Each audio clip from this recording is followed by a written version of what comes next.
On April 3rd, government forces captured the villages of Achanat Jumiri and Idrisiya, which had been controlled by ISIS terrorists in the province of Aleppo. The villages are located directly north of the Draa military air base, which is a major ISIS stronghold in the province. On April 4th, the SAA and the NDF continued offensive operations in the area of the airbase, aiming to retake it from ISIS terrorists. In March, the Syrian Arab Army (SAA) and the National Defense Forces (NDF) made some attempts to storm the Draa military airbase but failed to break the ISIS defenses. The situation was dramatically complicated with the Hayat Tahrir al-Sham-led offensive of the moderate opposition against government forces in northern Hama. However, now that the problems in northern Hama are mostly solved, the SAA and the NDF are resuming their attempts to recapture this strategic site from terrorists. The control over Jumiri and Idrisiya will allow government forces to launch an advance on the Draa airbase from three directions, northern, eastern, and western, simultaneously. If the SAA and the NDF are not able to achieve success in this storm, they will likely make a push on Durabia Kabira and Draa Kabir to encircle the ISIS-held airbase. In northern Hama, government forces liberated Ma'ardis, Iskandaria, Tal Zaydan, Ma'ardis Bridge, and other nearby points from Hayat Tahrir al-Sham and its allies. By April 4th, the SAA, the NDF, and other pro-government formations had concentrated significant forces east and south of Surin and launched an attack on this militant town.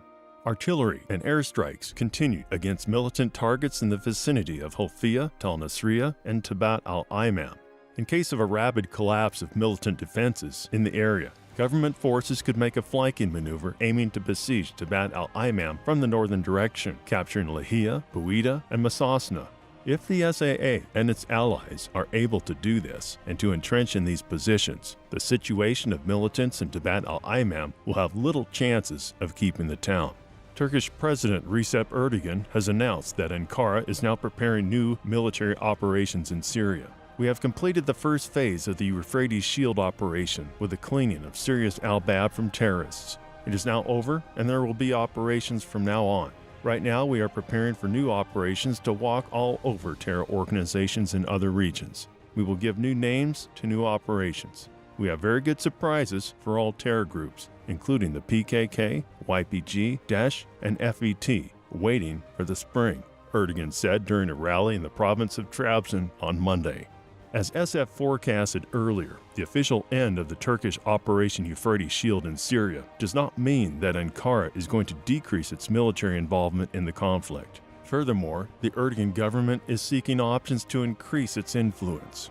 The statement came amid widely spreading rumors by pro-opposition sources that Turkey and the United States have made a secret deal, which will allow pro-Turkish forces to participate in the storming of the ISIS self-proclaimed capital of Raqqa.